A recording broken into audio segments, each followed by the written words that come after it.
Bonjour, bonsoir YouTube, j'espère que tu vas bien en cette belle journée d'aujourd'hui. Et non, ce n'est pas un fun flashback sur Elden Ring. Tu as sans doute déjà vu le titre un poil putaclic de cette vidéo, mais aujourd'hui on va faire un petit peu de subjectivité, donc c'est parti pour le carton habituel. Ah, et aussi, bien sûr... Voilà, maintenant que les classiques sont faits, on va pouvoir commencer. Ah non, bien évidemment, n'oublie pas de s'abonner et de nous rejoindre sur Twitch pour voir le fun en direct live. Les liens sont évidemment dans la description. Allez, on envoie le gameplay et Play raconte tout. Ah oui, alors, ici le mois du montage, la vidéo est longue parce qu'en fait j'adore raconter ma vie, donc si tu veux juste l'explication de pourquoi je n'ai pas fini le DLC, tu peux te rendre à ce timecode et ensuite écrire ton Git good dans les commentaires. La bonne bise. On va commencer par l'essentiel, j'ai adoré Elden Ring. J'en parlerai dans mon livre comme un de ces jeux que l'on ne vit qu'une seule fois dans sa vie. Une expérience magnifique tant sur le plan du gameplay que celui du fun. Quasiment rien ne me semblait raté dans ce jeu. Je remercie encore régulièrement mon frère de m'avoir poussé à y jouer. Les sessions coop que nous avons pu faire, notamment dans la citerne de Leyndell, sont dans le top de mes sessions de jeu de tous les temps. J'insiste un peu ici parce que je veux vraiment vous faire sentir l'amour que j'ai ressenti pour Elden Ring. J'ai dévoré chaque vidéo parlant de son lore, j'ai vécu chaque boss fight comme si j'étais moi-même dans l'arène.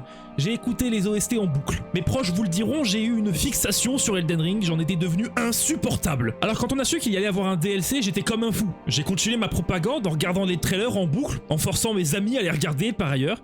J'ai lu des théories, bref, j'étais à fond dedans. Je me souviens que j'étais convaincu que le jeu sortirait en février à cause des leaks sur la manette Trustmaster, manette dont on n'a jamais vu la couleur d'ailleurs. Bref, c'était la hype. En plus cette fois-ci, j'allais stream tout mon gameplay, donc vraiment j'étais au max. Donc le DLC sort, je lance un stream, tout se passe bien, j'avais préparé mon arrivée dans le DLC en NG+1 en éliminant Radan et Mog avec mon fidèle Roberto. J'étais prêt à conquérir ce DLC. Et bordel de merde! Oui, je suis un peu vulgaire. Quel banger! Vraiment, quel banger! L'exploration dans Elden Ring reste pour moi son plus grand point fort. Et elle est sans cesse récompensée ici. J'ai eu le plaisir de partir dans une direction différente de celle de mon frère, et nos échanges nous ont ensuite permis de découvrir ensemble des nouvelles destinations encore inconnues. Je me suis rendu au pic décharné en premier, jusqu'à rencontrer Bayle, quelle claque!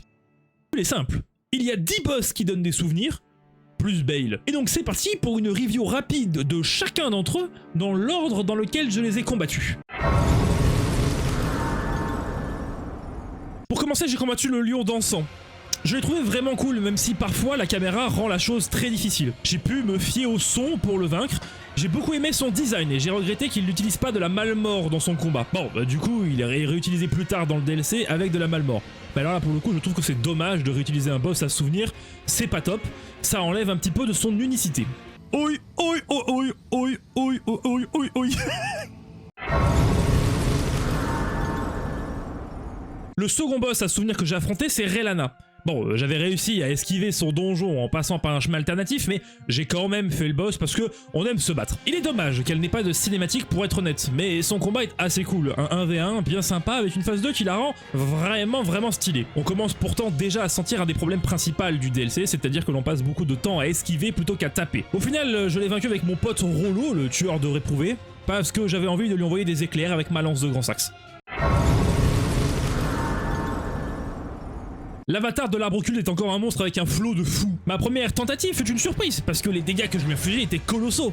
Mais quelle ne fut pas ma stupéfaction lorsque je me suis rendu compte qu'il ne fallait pas le tuer une fois, ni 2 fois, mais bien 3 fois de suite, ce putain de tournesol. Le combat a été vraiment bien mis à part son explosion de phase 3 que je n'ai actuellement toujours pas compris comment esquiver.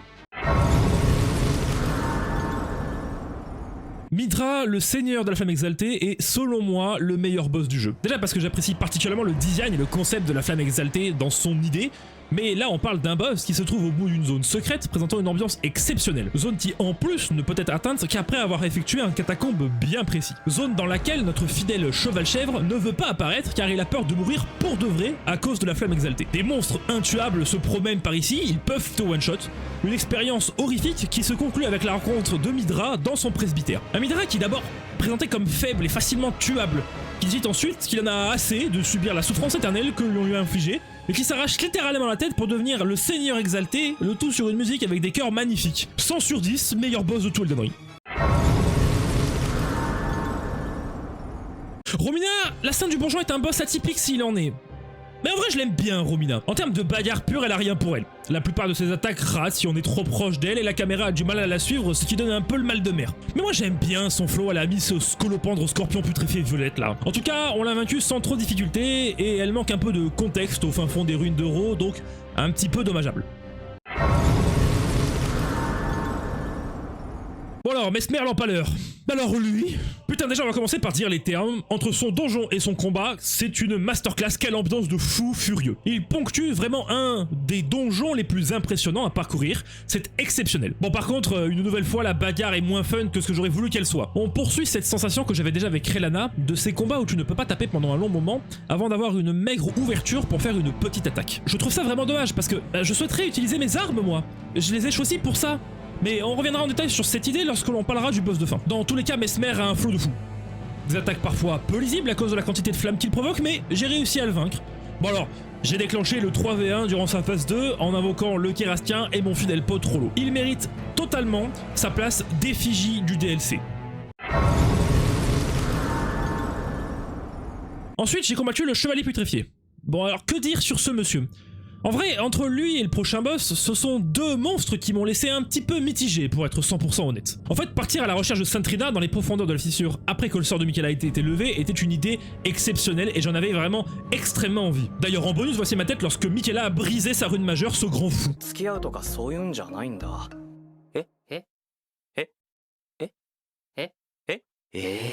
Mais en bref, je voulais vraiment voir Saint-Trina et finalement on a ce truc, cette espèce de squelette à cheval avec un boomerang. Enfin, on va dire qu'il a son style. Je l'ai vaincu avec l'aide de Thiolier qui était là pour simp avec Saint-Trina.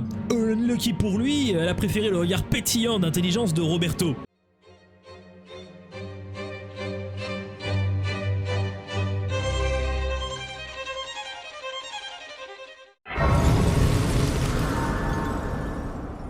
Ensuite, c'est Gaius le commandant. Je veux pas en parler. Alors, Métyr. Non? Bon, d'accord. En parlant du mec qui chevauche son sanglier, là, si ça vous fait vraiment plaisir. Je n'ai pas aimé son combat, voilà, ni plus ni moins. On nous laisse utiliser le cheval chèvre dans ce combat, mais la plupart des hitbox du boss sont tellement bizarres qu'elles te toucheront quand même en te faisant chuter de ton cheval pour une mise au sol et une mort quasi instantanée. En vrai, je pense qu'il est intéressant en termes de lore, surtout que depuis que j'ai appris qu'il était un pote de Radan et qu'il avait appris la magie de la gravitation avec lui, mais dans l'ensemble, ce combat ne m'a pas amusé. Et j'ai donc fait mon maximum pour le passer le plus vite possible, à savoir invoquer mon super pote Rollo et lui envoyer la foudre de le grand saxe direct dans le cul de son sanglier de merde. Métyr, la mère des doigts, ah, je l'ai eu mon moment, mais c'est quoi ce truc? De toute façon, je vais être honnête avec vous, à la seconde où j'ai posé mes yeux sur la zone des vestiges des doigts, j'ai su qu'il y avait un truc ultra sympa lié à cet endroit. À l'image des bois abyssaux, il se dégage de ces ruines une ambiance et un mood hyper particulier, de lieux maudits, c'était hyper cool. Et au final, la quête pour combattre Métyr est simple à suivre et quand même sympathique. Enfin, si on laisse de côté l'accès aux dernières ruines, et par extension au village des chamans, qui pour le coup est très obscur. Je remercie mon bro une nouvelle fois pour m'avoir aidé à accéder à cette zone, je n'y serais jamais arrivé tout seul. Sinon pour ce qui est de Métyr, bah une fois pour le moment, mais c'est quoi ce truc passé, on retrouve vite nos esprits et je me suis rendu compte que le boss était quand même assez lent et donnait beaucoup d'ouverture pour lancer la foudre de grand saxe. Donc bien sympa, j'ai pu utiliser mon arme favorite contre le boss, c'était cool.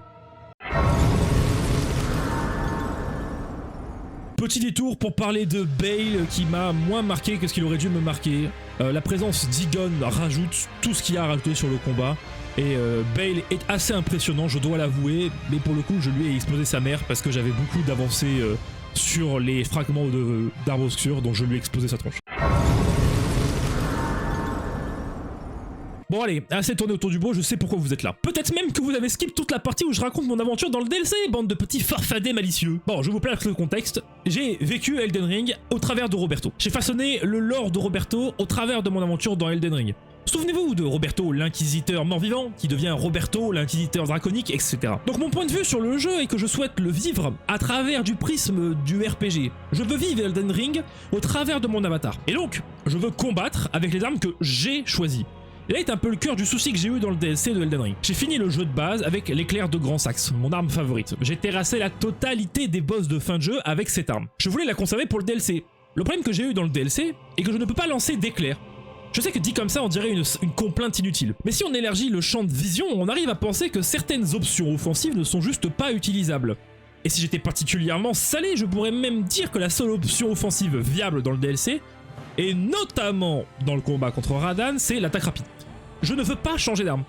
Je ne veux pas résoudre l'énigme de Radahn. Je voulais que Roberto gagne, comme il l'a toujours fait. Pour mieux représenter mon idée, je vous propose de tracer une ligne droite qui partirait de Baldur's Gate 3 et qui se terminait à Professor Layton. Oui bon, je grossis le trait, mais c'est pour que vous compreniez l'idée. Le combat contre Radahn est tellement dur qu'il devient nécessaire de repenser complètement son build pour le vaincre. Et donc, selon moi, on se retrouve plus du côté Professor Layton que du côté Baldur's Gate 3. À ce moment-là, le jeu va à l'encontre complet de ce que je souhaitais vivre à travers lui. Je souhaitais jouer à Elden Ring en étant plus proche de Baldur's Gate 3, je ne voulais pas résoudre les énigmes des boss. Jusqu'à présent, j'ai réussi. Contre Radahn, je ne suis pas arrivé. Je voulais gagner avec Roberto. Roberto pur. Roberto avec la lance de Grand Saxe. Et pour ce faire, je dois donc taper la tête contre le boss pendant des dizaines d'heures pour réussir ça. Non. Bah non, je n'ai pas envie de changer de stuff, ni de passer des heures à perfectionner chaque pattern du boss. Peut-être que c'est ce que le jeu veut de moi. Peut-être que c'est moi qui joue mal à Elden Ring depuis tout ce temps, en m'obstinant avec Roberto. Peut-être, mais ce n'est pas grave, les jeux sont là pour nous amuser. J'ai beau avoir détesté Radahn, et je ne terminerai sans doute jamais le DLC de ce magnifique jeu, c'est pas quelque chose qui va m'empêcher de l'adorer. J'ai adoré tout le temps que j'ai passé sur Elden Ring, j'ai passé 150 heures à parcourir l'Entreterre et le Royaume des Ombres avec Roberto. Sur ces 150, 145 heures étaient parfaites. C'est pas les 5 dernières heures qui vont absolument tout gâcher. Allez, la bise.